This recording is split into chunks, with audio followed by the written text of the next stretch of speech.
Hello, coffee lovers. Welcome back to episode 40 of By the Drip. This is a podcast for coffee lovers, entrepreneurs, and the amazing people we meet through the journey of coffee. In this week's episode, we talk to Jay Kim, one of the founders and co-creators of the UFO Dripper, a new dripper that is taking the coffee brewing world by storm. Listen to the trials and tribulations of a small business owner as they find their way in a niche industry. This is an amazing conversation with Jay. We can't wait for you to tune in.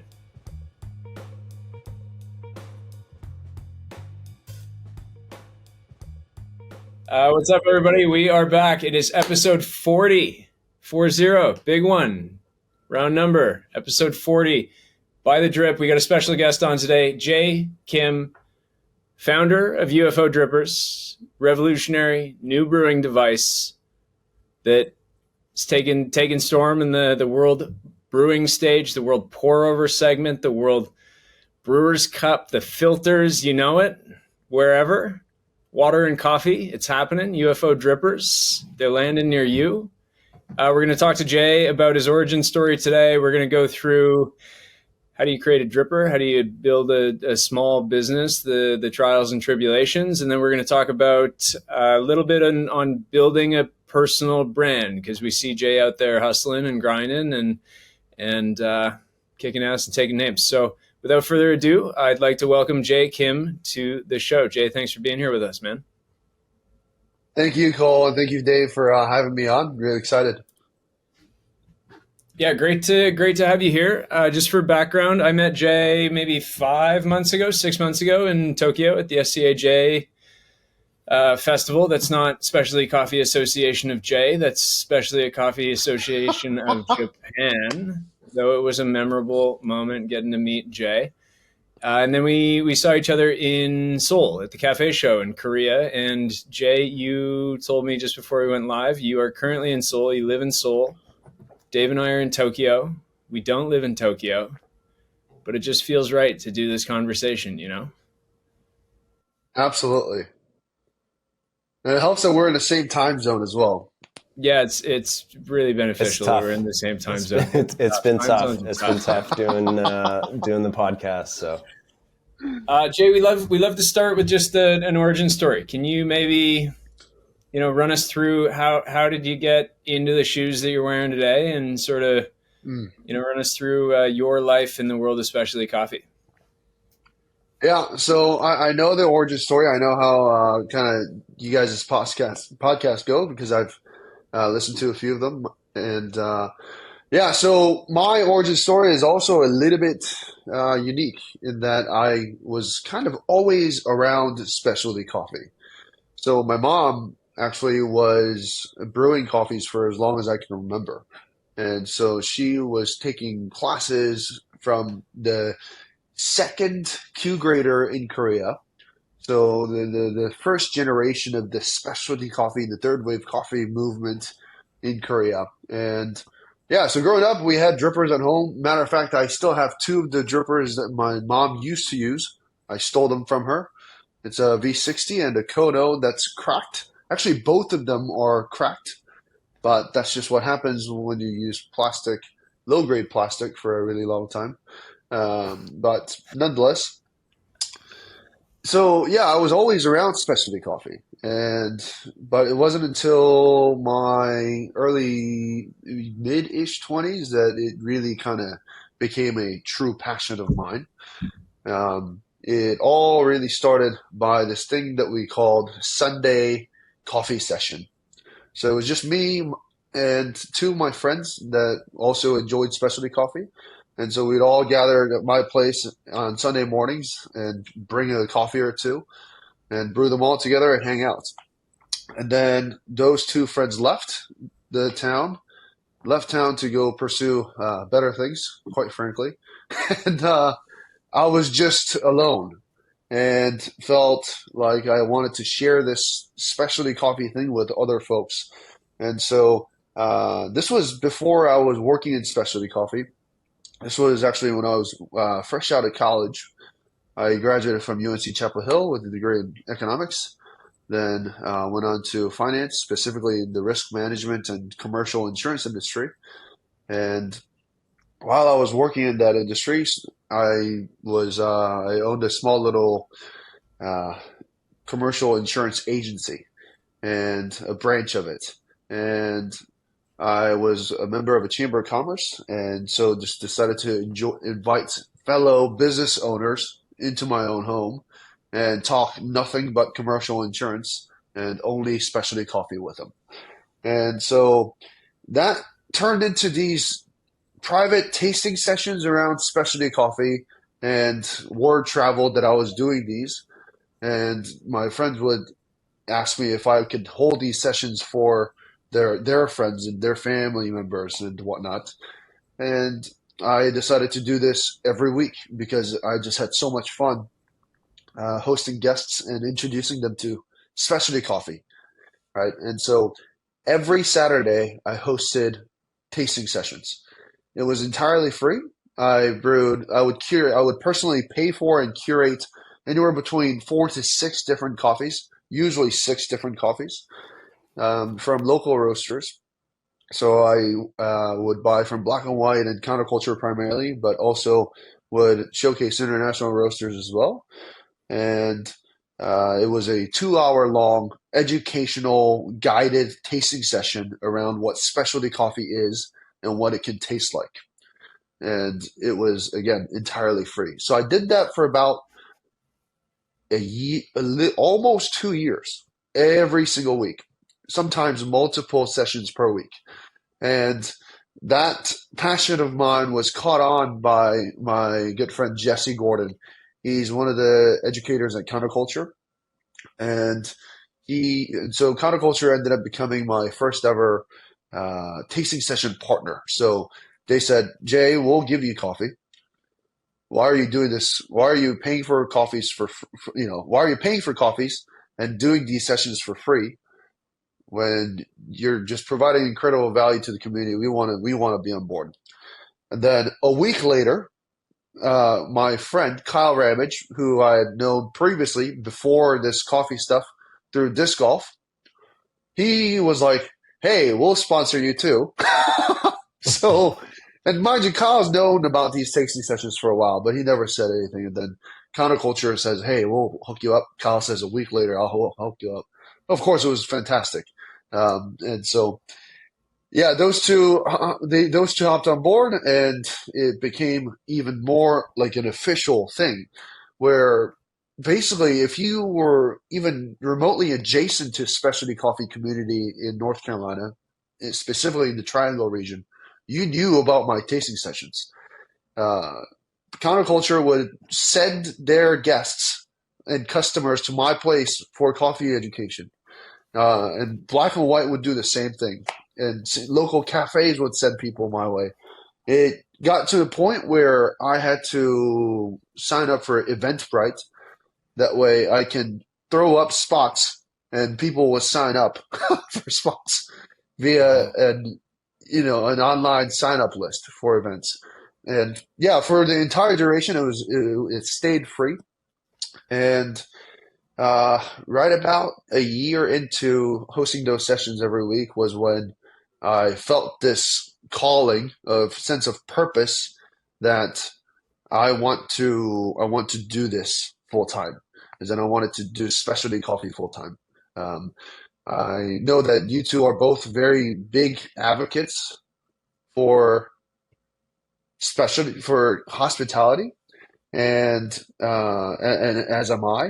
And so I wanted to open a cafe and connect with more people through coffee.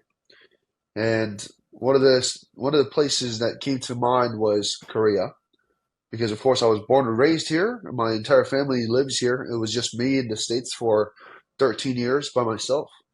But yeah, it was going to be either Germany, Korea, or Australia. Germany because I had a good friend who was working in specialty coffee there, and Australia because of Melbourne and Sydney's incredible coffee culture. In Korea because of what I've experienced in Korea as far as the sheer volume of specialty coffee roasters and cafes that are just literally everywhere. You turn a corner, there's a specialty coffee. You turn another corner, there's a roastery. And so I decided, you know what? Let me come to Korea and do this thing. And here we are. So that's about as brief as I can get in terms of kind of how I ended up here. Jay, how much insurance did you sell during these coffee tastings? Zero. Zero. So that's why you had to get into coffee? Yeah, so it was so funny because nobody knew what I did for work. No one. I never talked about finance. I never talked about insurance. I never talked about these different avenues at which you can kind of control your finances. None. And so it was a mystery what I did for work. I still think a lot of people think that I'm this crazy rich Asian that happens to enjoy coffee. And, I wish that were true, but it's not. And so, yeah, I mean, it got to a point where Chamber of Commerce and including some of my clients were asking me and saying, Jay, so what are you now? Are you still doing commercial insurance and risk management, or are you like a coffee thing? I'm like, look, no, like coffee is my passion. I love coffee, but yeah, shoot, let's talk commercial insurance. Let's talk how we can protect your businesses. So yeah, zero. How did you make the link into, so you're doing these tastings, how do you go full time into coffee? When does that happen? Is there a moment or Yeah. So this took about a year to set up because one, the agency still exists. I just am not there. My book of business is now with the head agency, and that's available for me to come back to and return to anytime if I wanted to or if need be. But yeah, it took about a year for me to kind of prepare for my departure. And I didn't know exactly what I would be doing in specialty coffee. The goal initially, when I first started to plan this move, was just pick up and move to Korea, work at a cafe, and learn cafe operations so that I can come back and open a cafe immediately. This was pre-UFO Dripper. And so that actually is an incredible question because it'll kind of help us segue into how UFO Dripper came about. Kenzie, my business partner and co-founder of UFO Dripper, because UFO Dripper is not just myself, Kenzie and I met through my tasting session. Kenzie messaged me on Instagram. This coffee account, at least I could tell it was somewhat of a coffee account because he introduced himself as Kenzie, and he's a barista at a shop. But Kenzie, this person Kenzie messages me saying, "Hey Jay, is there a spot available for this Saturday?" I said, "Yeah," and he goes, "Okay, cool, perfect." And then I give him my address and everything. But I actually thought he was a little weird because he didn't seem very excited about the session or about the fact that there was a spot available. This was kind of around the time when my sessions were getting really popular, and so it was difficult to get a spot in. And anyway, Kenzie messages me, and he shows up, and this dude is a nerd, like a total nerd. Before the Barista Hustle Autocomb was a thing, there used to be these 3D printed versions of like a Weber Moon Raker thing, the distribution tool. He had 3D printed that and gifted it to me at the session. And anyway, he was an incredible guest. I really enjoyed talking to him. He was working at another cafe that wasn't so specialty focused, and he had mentioned to me that he wanted to work at Black and White, and he thought I had some kind of a pull, and asked if I could help him get a job at Black and White. And I said, "Look, I'm friends with Kyle, I'm friends with Lem, but I don't have that kind of control. I'm just friends with them, but I could probably help you get an interview. So I speak with the cafe manager, Jake McFarr. He's also a barista competitor and incredible human. But nonetheless, I talked to Jake because I would go to Black and White's internal cuppings every Friday. I was the only non-industry worker there, and now looking back at this, I'm just like, why do they invite me every week? It's a little baffling looking back at those days now.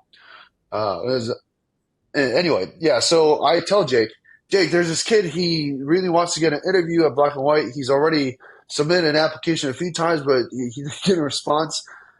And Jake goes, "Oh, how do you know this kid? Is he, what do you think?" I'm like, "Honestly, dude, he's a little weird, but I think he's a hard worker, knows coffee, but if you were to hire him and things go wrong, I don't want anything to do with that because I don't know the kid. You do with him what you will." And then next time I see him, he goes, "Oh, dude, yeah, Kenzie kid, we hired him." Oh, shoot, this is bad.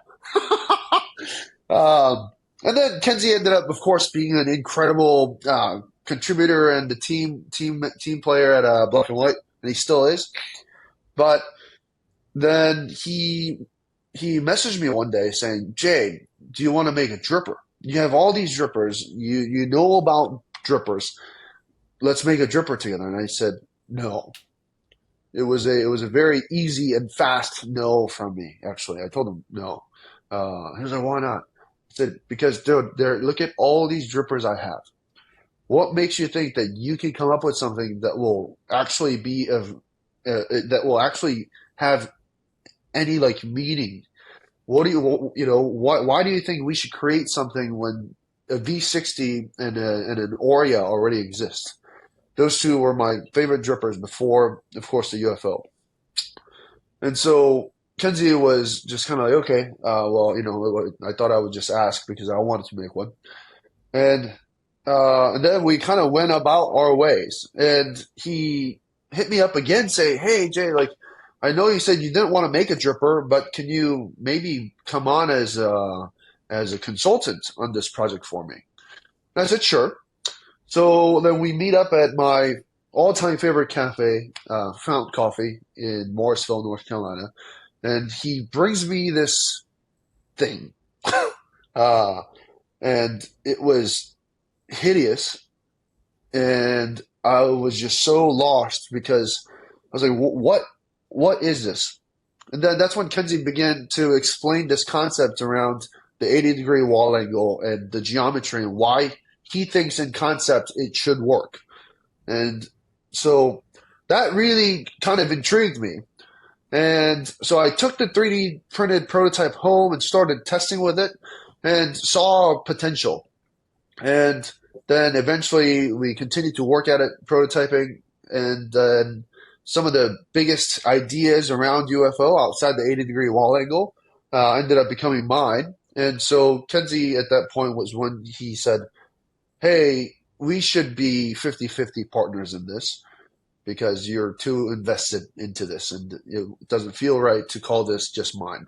So sure, I'm now the face of UFO Dripper in many ways, but really all of this happened because of Kenzie. Even the name UFO Dripper, UFO Dripper, what a dumb name. Like when Kenzie said, "We're going to call this UFO," I was like, dude, why? Why? Like, it's so cheesy. And Kenzie is also like partially Asian as well. So, he looks more Asian than I probably look more Asian than Kenzie does, but he's got bigger eyes nonetheless. Yeah, so that's how it all started. And it was perfect. It was a perfect timing because I had already decided that I was going to leave to Korea. And so I said, all right, let's take this to Korea. I'm going to be in Korea. So why not I manufacture this in Korea? Because I know that Korean manufacturing is quite good. And although, yes, it's much, much, much more expensive to produce in Korea than other manufacturing countries, such as China or Indonesia, which China and Indonesia and Taiwan, those three countries basically make up for a vast majority of coffee dripper production outside of Japan. But I wanted to do it in Korea because it was also a way for me to have a point of connection to this country, which is my home country, but I don't really feel Korean. Dave, of course, you haven't seen me in person, but Cole has. I'm 6'2" He's a and big guy. 109 kilos, and so I don't even feel it doesn't feel right for me to be in Korea. I don't dress Korean. Matter of fact, Cole and I even own a same shirt from Uniqlo because we both need a shirt, and Uniqlo has this very hip-looking shirt that's passable at these coffee conventions in Asia. I'm wearing Uniqlo right now, man. Matter of fact, I also have that exact shirt in that exact color as well in my closet. But yeah, so that's when things took a turn from specialty coffee as a passion to specialty coffee full time. So UFO Dripper is one of the things that I do, and another thing that I do is work as an educator here at Fill Out Coffee. And yeah, that's how that transition kind of worked for me, was by different dots being connected. Jay, what's the timeline on all of this? Give us some dates. Give us some. Yeah, so I made the decision that I would quit working in the finance and risk management industry and jump into specialty coffee January of 2023. Okay. The very first meeting we had around UFO was September-ish of 2023. And then I moved to Korea December of 2023. And yeah, late December. And then, which was right around the time when Wataru actually initially reached out to us saying, hey, I'm a finalist in Japanese Brewers Cup, and I would like to use UFO. I would like to consider using UFO for Japanese finals, which was when we were still prototyping and testing. So I told Wataru, actually, I said, look, I'm sorry, but we just can't make that happen. But half jokingly, I said, but if you were to win Japan, let us know, and we'd happily try to do what, we'll do whatever it is necessary to make this work. A few weeks later, Wataru messages me, hi Jay, I won. And I still want to use UFO at World Brewers Cup Championships. And so me being a bit of a gear hoarder myself, I mean, I have so many drippers, it's unreal. I didn't want to contribute to the industry's toxic sense of newest things and newest devices just making it to the world stage just because it's new. So we sold every single one of those to Wataru. We didn't sponsor a single unit. We sold every single one of those units full price and paid them and charged them shipping. It helped that Wataru was not an independent brewer, but worked at Saza. Yep. Again, huge, which was mind-blowing for us. And so, yeah, we sold every single one of those units to him. And we wanted him to really test things and make sure that he was using the UFO because he really believed in it, instead of, oh, it's a new thing that nobody else is using, so let me use this as a competitive advantage. And so, yeah, it took a lot of for people convincing. who maybe don't know, Wataru is the Japanese Brewers Cup champion from 2024. I Yep. guess he won in 2023, as you said, December 2023, something like that. And then went on to represent in the World Brewers Cup in 2024, finished second place using the UFO Dripper, which, correct me if I'm wrong, that's kind of the debut showcase moment for UFO. Maybe there's a regional competition or a nationals competition somewhere in the world before that, but Yep. that's kind of the turning point in a sense for the brand. Correct me if I'm wrong. No, absolutely. Absolutely. It's Wataru using UFO at World Brewers Cup stage. Coach under you, actually, right? Yeah, I helped Wataru. Was yeah, was not just to call it a turning point would be an understatement. I think it changed my life actually. I think it opened doors that would have never opened before, and it really provided me with so many different opportunities. I mean, heck, the fact that I'm able to speak to the two of you here on this podcast is because of Wataru's accomplishments. Outside of if it wasn't for Wataru, I think somebody would have used it, but the timing of it all, how quickly it all happened, it was all thanks to Wataru's work.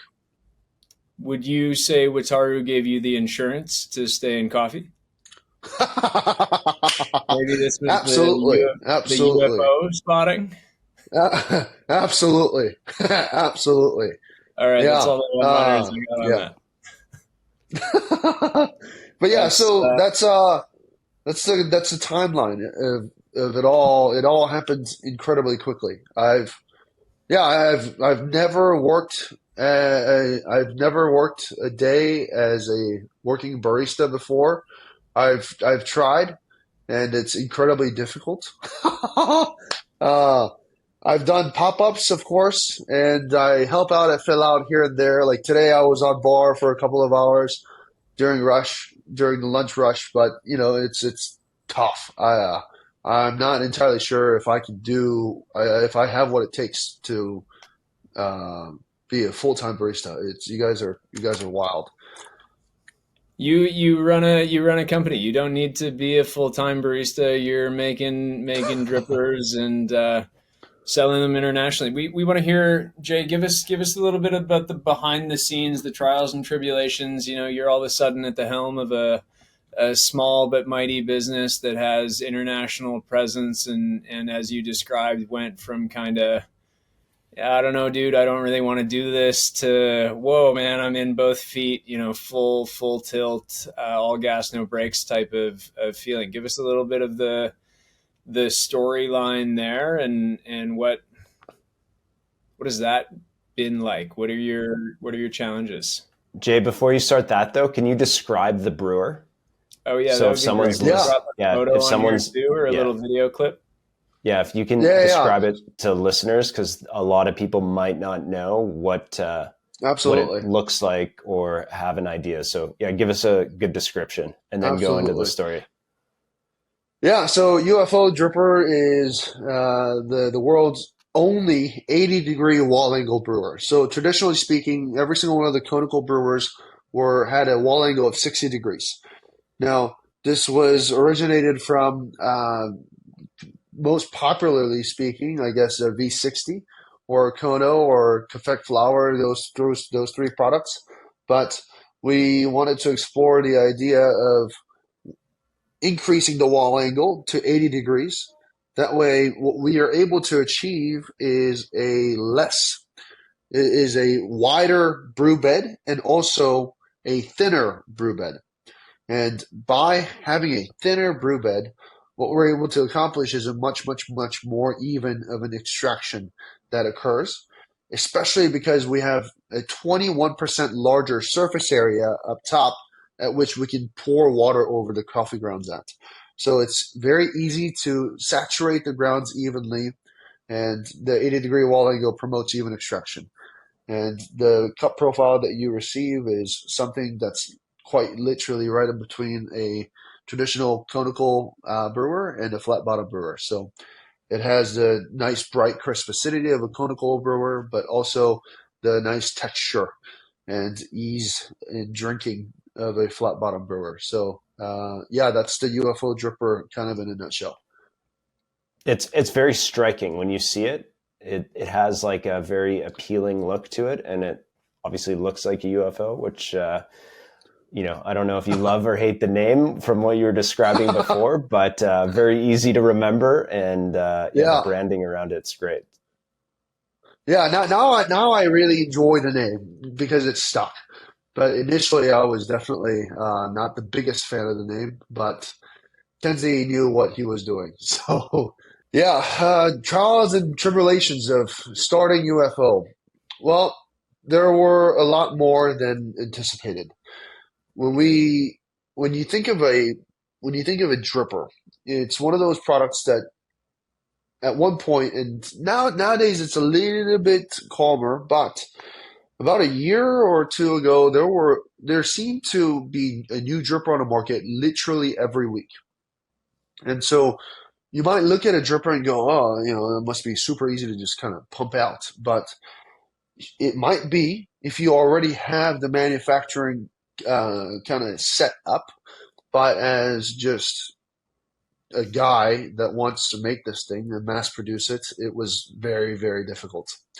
So we produced 3D printed units first, and even 3D printed units and selling those was out of just pure demand. People wanted them, and so of course we said, okay, let's make it available, but uh, we couldn't print them fast enough, and so we bought two new 3D printers.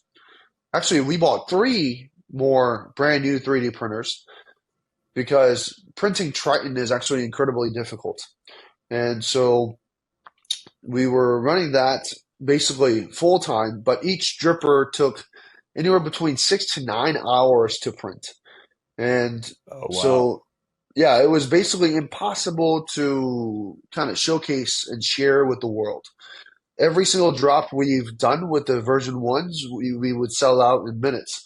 And every single drop and selling out seems like we've made a ton of money from it, but there's less than 100 of those version ones out there in the world. And so um, yeah, and then after that, I of course moved to Korea to look for injection molding companies. When I was still in the States, and I tried to manufacture in the States actually at first, everyone told us, including other coffee dripper manufacturers, that I would need $100,000 to do this. They said to create a mold and to start production, you need $100,000. We didn't have $100,000. And so we were, of course, kind of crushed at first. And then I started to look around and figured out I could do it for much less. Not that much less, but less in Korea. And so we put together the funds and started looking for a factory that would do it. And of course, us being a small company, it's not like we can make hundreds of thousands of units at a time, where these bigger brands are able to do so. And so a lot of the companies actually refuse to work with us, even after, like even if we were to pay for a $50,000 mold, they still wouldn't want to work with us just because of the quantities that we would produce. They said it's not worth it. And so again, I was kind of crushed, but continued to look, continued to look, continued to look. And so I must have traveled and toured 10 different factories. And uh, the two one of the last ones that I had visited, they said that they'd be willing to work with us. And so we created the mold, and we created the mold in a raw material. So even nowadays, even the UFOs that are out in the world right now, it has a different look to it. It has a very different finish to it compared to other traditional drippers. It's not incredibly clear, and it's a little bit kind of hazy almost. If you really take a close look at it, and that's because of the material we chose for the mold. And regardless of how much polishing we do, which is what makes and gives that glossy finish, it's just impossible with that specific metal that we chose to make the mold in. But we actually were going to change it for the second batch, but decided that we're just going to continue to push with this look, that it's just a unique finish that nobody else is able to do. But yeah, so there was that, and a lot of revisions had to be made with the mold, going from a two-piece design in the version one to a single-piece design in version two was had its design and technical difficulties. We also made it so that it could fit a Hario switch base.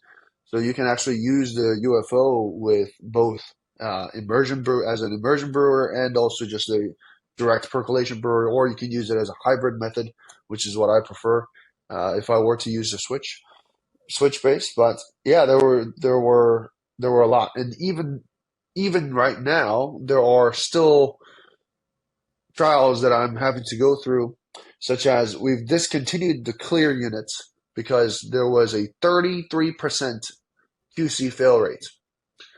Oh, wow. The clear units are incredibly difficult to produce, and I imagine the reason why some of the other brands that have discontinued their clear units and have moved on to specifically black units and only black units is because of this exact reason, and that's due to MOQ. With injection molding, regardless of what you do to the process, there's going to be different beads inside of the same same injection molding chamber and the injection molding setup, right? So basically, what needs to happen is about 5 to 10,000 units need to be just tossed in order to make sure that you're not mixing the material with anything else. Now, what we have to do to ensure that our drippers are always 100% Triton and not anything else, because we have to put these drippers through food safety testings when we export to different countries and whatnot. Japan is one of the more strict ones in regards to this, actually, is we have to make sure that whatever else was produced before in the same assembly line is also Triton and is also food safe. And otherwise, it just wouldn't work. But even when it is food safe and even when it is fully Triton, if it were to have a black color bead inside, because injection molding is basically taking these tiny little beads that get melted through this chamber and get pushed into this mold. And in that process throughout the assembly line is where these tiny little beads of other colors and materials might exist. And so with clear units, to make sure that there's nothing else but clear beads is incredibly difficult when you're working with MOQs and quantities of thousands and tens of thousands. So what we've had to do for the clear units, because we wanted to introduce clear units first, was I literally hand QC'd every single one. And I would, I have this light kit, and I would sit there, inspect every single one of the units by hand, and make sure there's not a single black speck in it. Wow. Because a black speck to me it's not supposed to be there. And these are not cheap drippers. These are 45 USD retail. And so, I always try to think from a consumer standpoint perspective, because I also am just as much of a consumer as I am now a coffee entrepreneur and especially coffee business owner. And so I would think, man, what would I think if I received this dripper, there was a black speck in it? And so, yeah, every single one of the units are hand inspected and hand packed. So instead of having the factory pack everything for me, I get drippers in a box and I get boxes and I get little plastic baggies. And so, yeah, I'm still to this day hand inspecting every single one of the units just because I want to make sure the quality is there. And so, yeah, I have no idea how we got to this topic, but trials and tribulations, yeah. And so, there's that, and there's also a matter of setting up business entities both in Korea and in the States. Traveling places and figuring out shipping logistics. You guys know how packaging is done. You guys do it with so many different products of yours. But for me, I've never created a product before. So the first ever boxes we made were like huge. So if a dripper is this big, our boxes are this big. And so we were like, okay, well, this doesn't work. And so, we didn't know where to start. We still to this day don't include like a information card on recipes or any of that. It's a very basic box. But that's just to make the drippers. And the biggest trial, the biggest obstacle we faced was filters. UFO being a unique wall angle brewer presented many different problems, but the biggest, I said, is filters, because it's not compatible with any other filters except UFO filters. Unless you're willing to go one more step and fold the regular O2 size V60 filters to make it fit to the UFO. So, of course, you can do that, but consumers don't want to have to sit there and do origami every morning when they are not even caffeinated. And so we decided to work with Lambert and Joachim at Sybaris, because they've been friends with me for a while beforehand. And they were kind enough to say, yes, let's do this. So our very first ever UFO specific filters were produced by Sybaris. And that was actually one of Wataru's requirements. Wataru had specifically requested and said that he will commit to using UFO at World Brewers Cup stage if Sybaris makes UFO specific filters so that he doesn't have to fold them. And so I was desperate. I would message Sybaris guys like all day saying, hey, is there, like, how are those coming? Is it possible? Can we do this? Like, we got you, no worries. Let's do this thing. And then of course they made it happen. They made things, everybody just made things happen. And so, there was Sybaris filters, which I thought was perfect and good enough. But then I realized, people have to pay for these. And these are not the most affordable filters, because it had already been a while since I've paid full price for Sybaris papers. So I was so out of touch with regular consumers. And so even these days, I still have to continue to understand the consumers, I have to stay in touch with what it's like to just be a regular consumer. So I'm always going out and buying things on my own and trying things on my own. But that's when we decided we need our own filters. We need cheaper filters. And so that, I think, was maybe even more difficult than making the drippers themselves, because there's a lot of injection molding manufacturers, but there are very few paper filter manufacturers that have access to food safe facilities and food safe materials and are willing to create a custom mold for you. And so this was pre-UFO becoming anything. Not that it is a big thing now, but it was much smaller then. And so nobody wanted to work with us. Filter manufacturers were incredibly gatekept. These different dripper companies wouldn't tell me who was manufacturing for them. Nobody told me anything. And actually one person told me that they could do it. And that person was incredibly helpful. But at the end of the day, we weren't able to proceed because we didn't have enough cash to be able to work with that person. So it took a long time to make filters happen. But after emailing, probably 20 different factories in China, one of them responded. Wow. Unreal. And it was amazing. They spoke perfect English. Communication was incredible.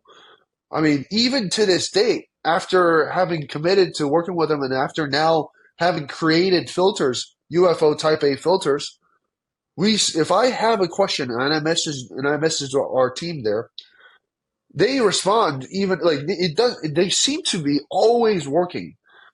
1 in the morning, 2 in the morning. Of course, it's my product, so if there's an issue, then I'm going to message them 1 or 2 in the morning. They're up and they're responding to me. Hey, Jay, so sorry this has happened. Oh, let's try to figure this out. Let's try to figure this out. Let's hop on a call. Like insane. Just so grateful to have my team over there that creates filters for us. And so, yeah, that was the biggest. But now that's out, and we're working on a second material, a faster flowing filter because the first one is not that fast flowing, which is fine. I wanted to create that bit of a contrast, but yeah, those are some big ones that I could think of. It's amazing as an entrepreneur how you have to keep battling, and 5 doors get closed and you got to open the sixth door, and sometimes you got to kick down the Yeah, door and fight and scratch. So Cole, I got a question for you. The UFO, let's do it. you've used it. Give us you got Jay here. Give us your thoughts on it. What was it like using it for Brewers Cup? And so if people are listening and they've heard Jay's story, like, give it a recommendation. Should they go out and buy it, or what's your review? You want the unbiased, unfiltered version, or you want the full promo? Just kidding. Just Oh, kidding. I think Jay wants the full promo. Just kidding. Yeah, I at this point I'm fairly familiar with the UFO. I haven't had a ton of hands-on experience, to be honest with you. So I supported Wataru through Brewers Cup last year, and that journey for me started in February 2024. Spent some time in Ibaraki, where Saza Coffee is based, and that's where I saw the UFO for the first time. I didn't know anything about Jay. I didn't know anything about Kenzie. I just showed up at Saza, and Wataru said, "This is the dripper I'm looking to use." And this is V1, as Jay mentioned before. So a 2-piece sort of screw on base that went onto it. And I kind of thought, probably similar to how Jay originally described his first impression. I thought, what is this clunky thing, and why are we trudging along with it? And I'm so glad Jay's bouncing in and out and not hearing this all in full ironclad description here. But at first, I genuinely thought, why is this 2 pieces? Why is it as big as it is? That sort of stuff. And then Wataru started brewing on it, and I really got to see the form and function. I judged the book by its cover in the initial moments, and then saw the form and function, and just it was like similar to what Jay described. Nice, bright, clean acidity, nice sort of full tactile experience, sort of that best of both worlds experience of a flat bottom meets a conical dripper. And I think, and Jay, we've had lots of conversations about this Yep. at the cafe show or at dinners, but I think it's the air channels. If correct me Yeah. if I'm wrong, that's the language you use. The air channels kind of make the difference. There's Yeah. rather than lifted. Help me out here. Lifted bumpers within the dripper. Yeah. They're embossed. Is that correct? Yeah. So traditionally speaking, we use protruding ribs, but instead, I went and grabbed a few units, but instead we use these air channels that are recessed. So they're basically negative ribs, and what that provides is a consistent source of airflow all throughout the brew. And from brew A to brew B to brew C, you're always going to have the same amount of airflow. Whereas in traditional ribbed brewers, basically what you get is a filter that sometimes makes full contact with the walls of the drippers, which then would block airflow. And so it creates inconsistency in brewing, whereas utilization of air channels basically eliminate that. And I went ahead and grabbed this as well. This was the very first UFO prototype that Kenzie brought. It literally looks like, I mean, I was baffled. You could put a light bulb into that, hang it from the ceiling, and sell it at IKEA. Yeah, I mean, like, you can see that it's all bent because we didn't even know like what material to print things with. So we went from this to what Taro used at World Brewers Cup Championships, the version 1, which was Yeah. detachable, 2 pieces. Who would have thought that Wataru was going to stick Mellow Drip inside of this to enhance mouthfeel? That was crazy. And So, do like, you want the honest reason of how that came along, Jay? yeah, well, how did that happen? So hold that whole unit up, just fully clipped together. Okay. So that whole thing sitting on top of a glass server Yeah. just seemed like such an obelisk, and like seemed in a way distracting to the delicate sort of sensitive brew that was happening underneath. And then Wataru was also, if I'm not mistaken, also using Paragon. Yeah. And so it's this like big, it's not right on top of the glass stripper, but it's this like ginormous feeling unit. And one day I was just kind of sitting there. I'm a fidgeter, so I was Yeah. just sitting there kind of fidgeting with it. And he had a Mellow Drip lift kit that he also had on top of this. This must have been like the largest kit that's ever been used to brew a singular cup of coffee. And I was fidgeting, and then I just took the Mellow Drip and I stuck it in the base. This. It perfectly fit sitting in that base. And we all just went, whoa. And then that became the lid of the server, and like optically balanced the this The structure. ginormous Yeah. like, structural beast, and Yeah. also really enhanced the brew. I think you could you could probably put a unit into the market that is a server lid that holds a Mellow Drip. Whether you want to do this or anybody listening, there's a tool there, man. You want to actually capture volatile aromatic compounds. There's a great way to do it with essentially a one-way valve of a Mellow Drip, and I think it quite a lot enhanced and unlocked the intensity of the aroma and sort of structure of the brew as a whole. If you haven't tried it, you should try it. Kind of fun.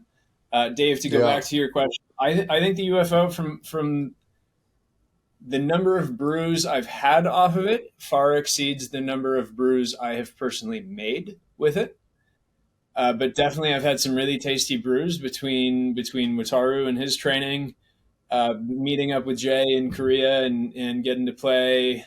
And then there was a day you were jamming out with Kai one Yeah. day, Kai Jansen, brewing Kai's coffees, but then I threw Kai a bag, so got to try some of our roasts and sort of got to do this whole circular thing. And I think it makes really tasty coffee. If you don't have one and you're watching this right now and you're a home brewer, it is worth the $45 or whatever Jay said is the retail price. We'll see if we can squeeze an influencer code out of Jay if you follow him on Instagram and like 3 of his videos, and Follow for a follow. Your library. Oh man. But yeah, so we went from this to this. And what a ride it's been. And we are working on new products always and doing R&D. We have prototypes for flat bottom brewers. But yeah, kind of my philosophy around UFO and really all things is there really has to be a reason. If I can't find a logical reason as to why something should exist, we don't want to put it out. And so, yeah, always You testing. don't want to create a product just to have another product, sort Correct. of creating clutter in the industry or whatnot. And I Correct.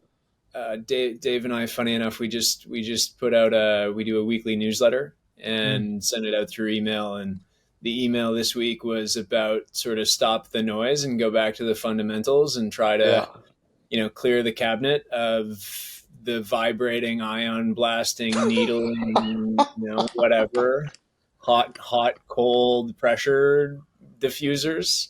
Like let's go back to figuring out how to do the golf swing. Let's go back to figuring out how to do the free throw before we go and spend hundreds or thousands of dollars on tools that don't necessarily add value, or the Exactly. value they add is so nominal that we're not going to notice it, and we need to sort of strip everything back to actually proceed forward. So I Exactly. remember you saying that the times we got together in Korea and connected, and definitely appreciate that about the brand. And your vision is just, if it's not benefiting people, don't put it out in the market and don't Right. create clutter out there.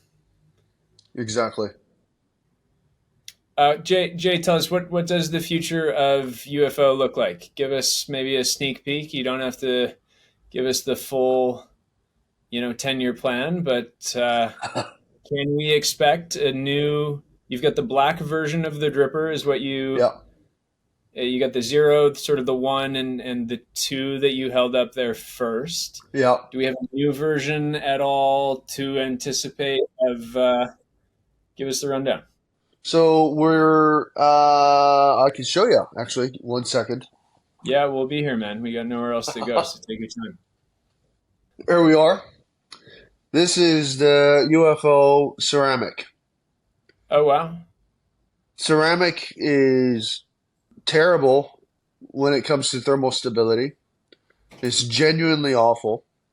Matter of fact, I've held a few seminars in Korea around UFO Dripper and also just kind of brewing science, because brewing science that applies to UFO also applies to literally every other brewer in the world.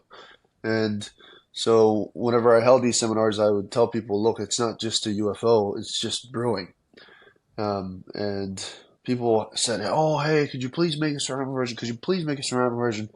And I would half jokingly tell people, I will make a ceramic version if I were to make a ceramic version of a UFO, you will now know that I am now serious about making money with UFO. And here we are.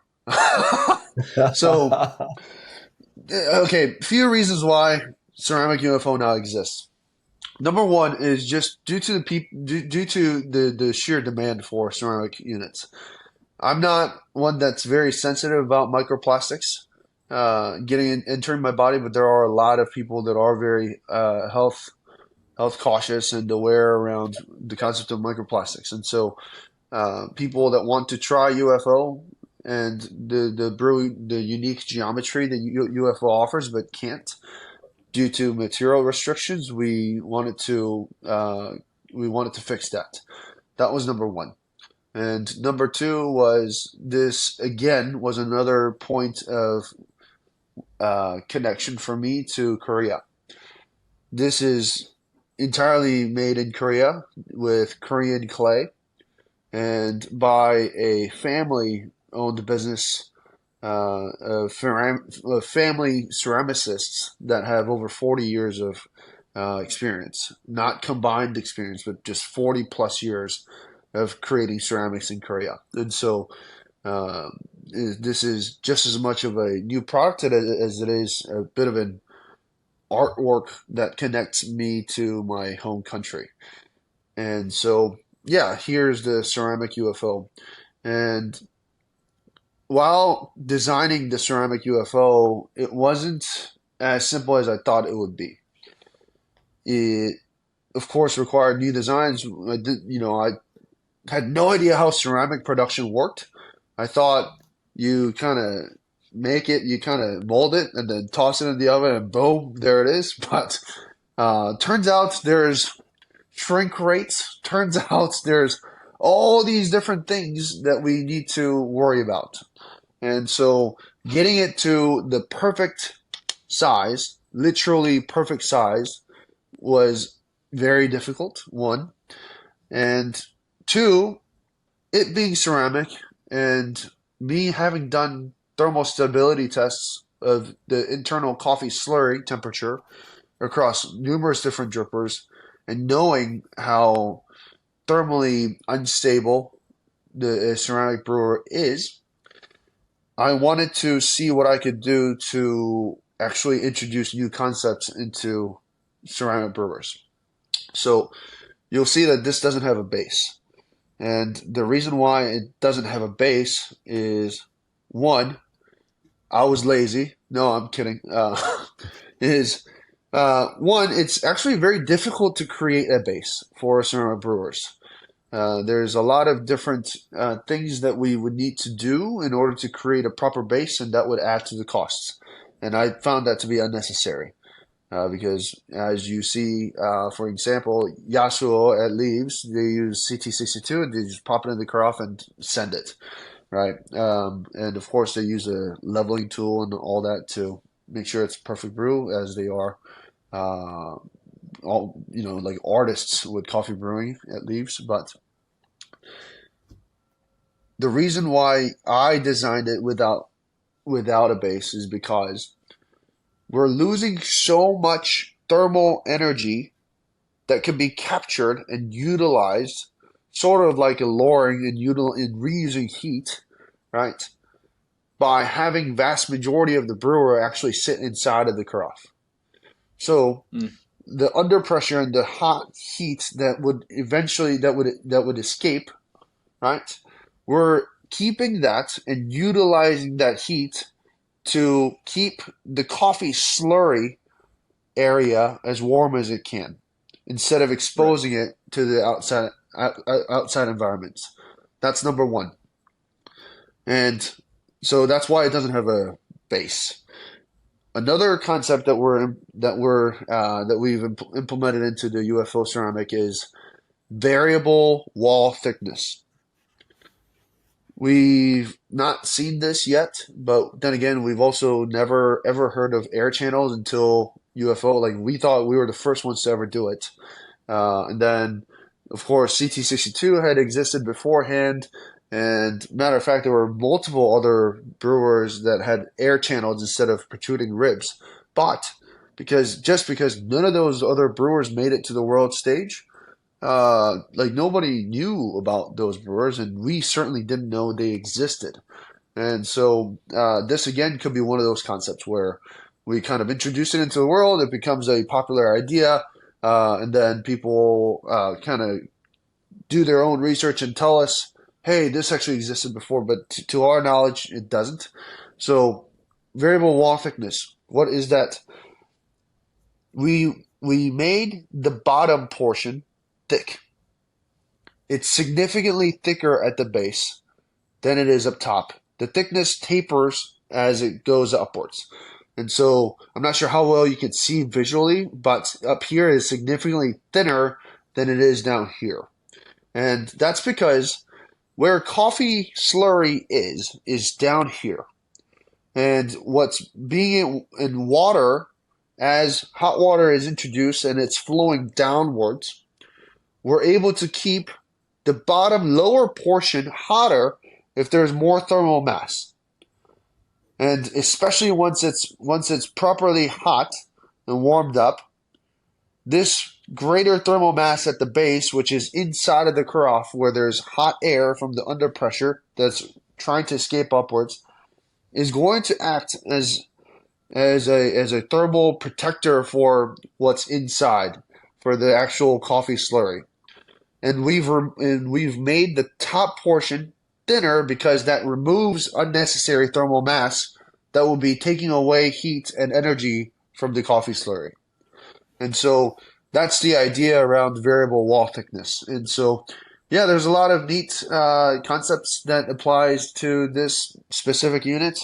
The air channels are actually deeper because different materials actually tend to flow different, and we wanted to create an exact same flow rate to the V2.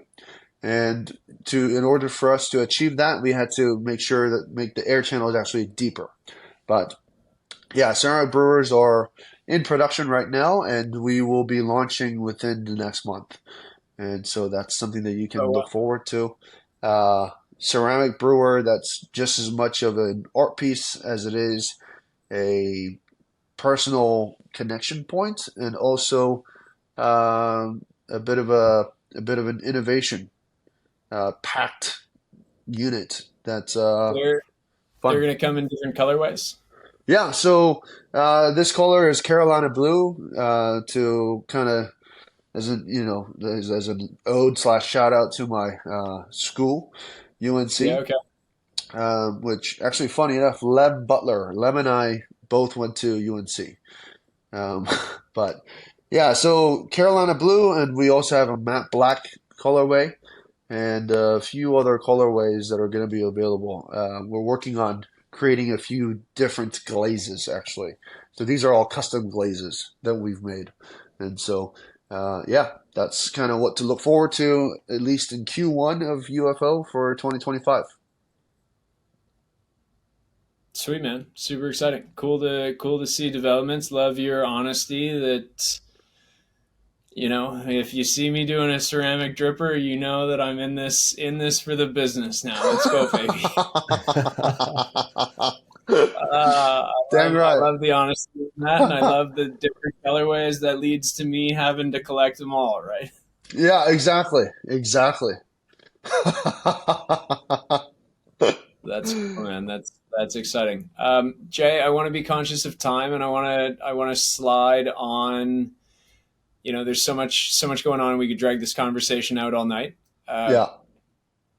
I want to talk a little bit about personal brand. We had a brief conversation before we hit Yeah. record, Yeah. and 2025, the year of the personal brand. Tell Yeah. us, tell us what that means in a 1 minute Instagram reel type of word set. What are you working on the personal side, and Mm. why? What do you see there? Yeah. So personal brand 2025. That's a goal I've set out for my own self to create, yeah, quite literally a personal brand for myself. And that goal is to educate the general public about specialty coffee and also educate people that are already within the industry about the direction that I think we should go towards and share the philosophies that I have. And in order for me to do that, I need to have an audience and build an audience. And I'm doing that through different videos, whether it be funny videos or very short clips of me sharing my ideas and philosophies around life and coffee brewing and industry. And so that's how I want to continue to create an audience and create value. And so that's really what that whole personal branding 2025 is about. And why is because I'm going to learn more and more that yes, I love what Kenzie and I are building for UFO Dripper, but I need to have different channels at which I can provide value to the industry and to the consumers through. And if it's just UFO Dripper for me, then that channel is going to be limited. That audience is going to be limited. And in order for me to be able to create value in multiple different streams and channels, then I have to be someone that can create and provide value in many different areas. And so I'm doing that through what we all enjoy, social media. And so yeah, I mean for you two, Dave and Cole, you guys have also, of course, but you guys are also doing many different things that are providing value to the general public. And the more value we provide to the general public, the more influence we're going to get to have. And us being people that have good intentions, I think it's important for us to stay very well aware and conscious of the influence that we do already have and will have through the work that we'll continue to do and continue to examine our own work and examine our own intentions at all times and keeping our own selves in check as we continue to grow our audience. And so, yeah, kind of showing different people and different sectors within the industry that, hey, this is also possible. You can do these things. These are different ways that you can provide value through. It doesn't only just have to be what you know of. There are other channels. And so, yeah. Jay, what kind of videos are you making just for someone listening and hasn't watched one of your videos before? What's some topics Social or media platform you have. yeah, yeah. Yeah, so right now I'm primarily on Instagram, and my style. Only brews, Bruin, only Bruce, right? only drippers. Yeah, only drippers.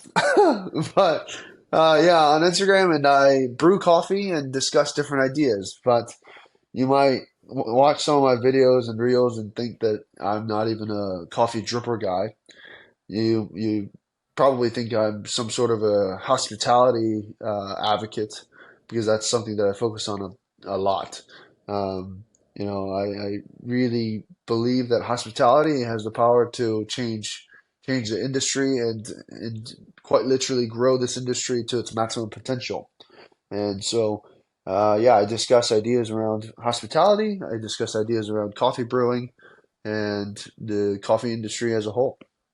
Jay, hit me. What does hospitality mean to you? What are we doing today, and what should we be doing tomorrow to amplify, intensify, push coffee further?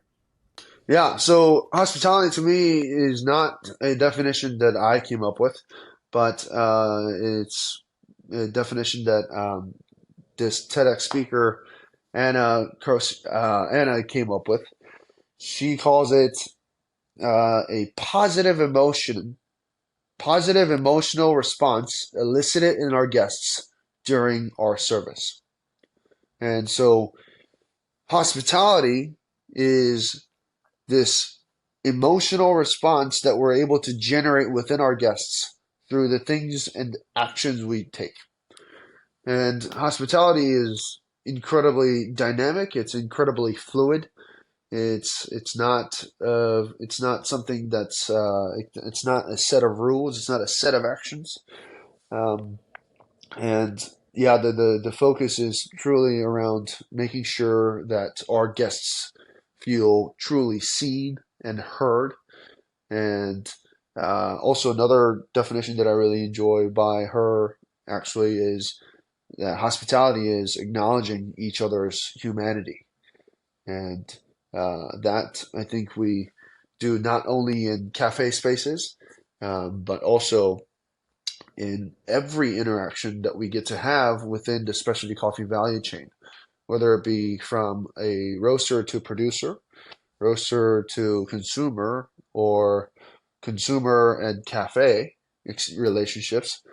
Hospitality and acknowledging each other's humanities is precisely what allows us to do the things that we get to do. It's exactly the reason why, Cole, you're going to Panama next month and reconnecting with all these different folks. And so I know you didn't tell me you're going to Panama, but I heard you were going to Panama late next month. But What? I haven't heard you're going to Panama. anyway, yeah. So it's just hospitality exists everywhere, and it's just really making people feel seen and heard and appreciated.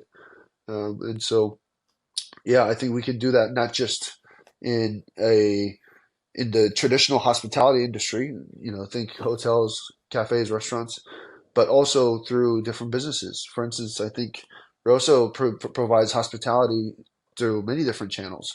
You walking around with a luggage full of incredible coffees at different parts of the world and showcasing what those are and explaining them to regular consumers. I think that's hospitality. I think me me chatting it up with consumers about drippers and how they might better utilize a brewer. I think that's hospitality. Just making sure that our guests feel truly seen, whether it be physical or virtual. There are so many channels at which we can uh, deliver hospitality through. I agree with you 100%, man. Can I add to your definition a little bit? Please. I really like the how do you say it, the human connection. Yeah, yeah, yeah. I really like that. And, being in Japan this week, Dave and I, Japanese hospitality is outstanding, more or less across the board. There's an example. I was on the Shinkansen a couple of days ago, and the ticketing officer, as they go through the cart, they turn around, and as they walk through the door, they turn around and they bow to everybody in the cart, Yeah, and then they proceed onward to the next cart. In my mind, that's the humanity behind hospitality, and like a yeah. respect and acknowledgement of everybody in that cart. Recently, we just learned a word that kind of embodies that spirit of hospitality, omotenashi. Mm. Have you heard that word before? No, I've not. I don't 100% know how to define it, and I don't Ultimate think, hospitality. It's like a yeah, step that's, above. Mm. and it's like a spiritualism behind hospitality. It's the human connection, but it's also anticipating one's needs before they realize they need Even it. though they need, yeah. Yeah, And we just learned that word whatever 2 days ago, yeah. and just for you to come on and talk about hospitality, I think is quite cool. And I thought I'd kind of pepper this in. I'd recommend, if you're listening to this, or for you, Jay, I've been reading about omotenashi, just because it's like, as Dave said, the ultimate hospitality, and it Mm.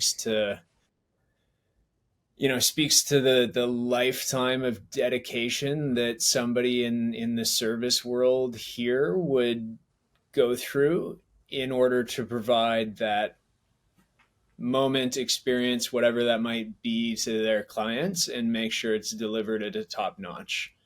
Wow. Or They're not how could available we 7 days a week yeah, because how they can we can't take this in deliver. specialty coffee and change it? Like, how can we shift that version Mm. to what you were doing, back when you were brewing counterculture and you're bringing people into your home Yeah, and you're not making any money. You're just doing it for the love of the game and connecting with people. It's like that's that kind of mentality. And we've experienced it a few times, I think, in Japan, and mm.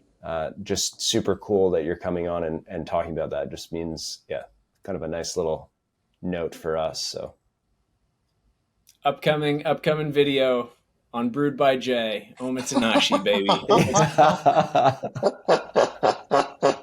I'm gonna look into it. I'm definitely gonna look into it. It's a cool concept, and I don't think I have a full grasp on it. I don't think Dave can even say the words, so I don't think he's got a no, full grasp on it either. I just But know ultimate hospitality.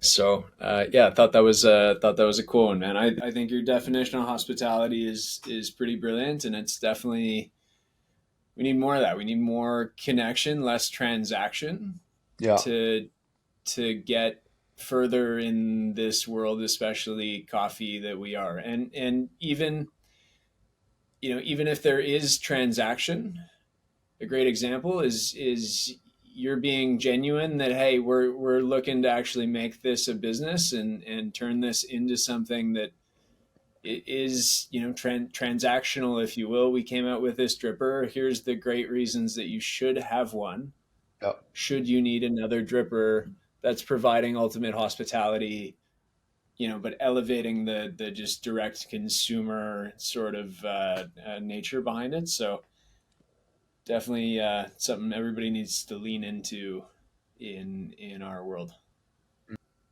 well said. Well Uh, said.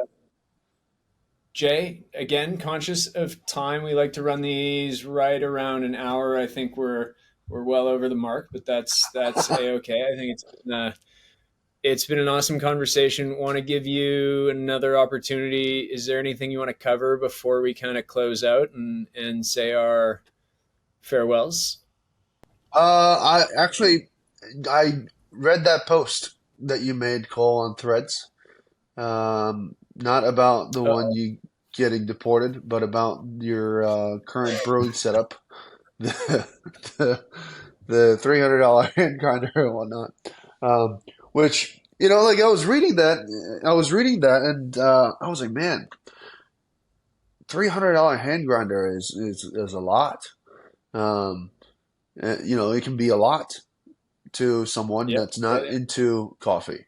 Um, Hmm. like a Commandante or a Easy Presso. I don't know which $300 hand grinder you have, but Easy presso. yeah, like to us, it's yeah, I've got like three of Easy Presso grinders right over there. To us, it's Strange just, flex. Thanks. it's just what we do. But to other people, we might think, oh man, $300 to grind coffee. But nonetheless, I think your point of let's understand the basics of brewing before we buy all these different gadgets and gizmos is really, really important. Um, and I think we're living in a world where the industry pushes for people to buy solutions instead of truly apply their curiosities into the science of brewing coffee, which Right. just as complex as it is not that incredibly difficult once you understand a few basic principles. And Yeah. information around that is so readily available as well. And so, um, yeah, I think I want to leave the viewers slash listeners with uh, really one statement, and that's to stay curious. And that with curiosity, you can practically learn absolutely anything and brew the tastiest coffees. And all you need is a very simple setup. So, yeah, Yeah, simple setup. Go one step at a time. Get yeah, yourself a UFO dripper. Stick to the same recipe. yeah, Flip different coffees into the recipe. Start to understand what's happening. Why are things changing? Then go one precisely, variable at a time as you shift. precisely. And next thing you know, you'll be designing your own dripper. You'll be looking for places to manufacture. No, one step at a time. Jay, thanks so much for being on, man. Thank Special you. episode number 40, nice round number. Our first guest appearance of the year, 2025. Honored. That's right. Yeah, that's 2025 right. personal brand, baby. First guest appearance of the year. Yeah, Give us man. one more minute. Where can people find you online? How can they reach out? How can they buy a dripper? You can find me on Instagram or really anywhere at Brewed by Jay. That's past tense, Brewed by Jay, or at UFO Dripper on Instagram as well. You can buy UFO Dripper at ufodripper.com or through your local retailers. If you're in US, that'd be Slow Pour Supply, and in Canada, that's going to be your Road Wave. And so, yeah, Sweet, man. Well, thanks so much for being on and staying up late here with us in just about 10 p.m. here in Korea, Japan time. yeah, But great conversation. I think people are really going to enjoy unique conversation. It's not every day we get to hear the buildup of a dripper company. I don't think too many people are taking on the challenges that you are, and we appreciate you sharing and telling us about your journey, man. Much appreciated. Thanks, Dave and Cole, for having me. Appreciate it. Thanks, Jay.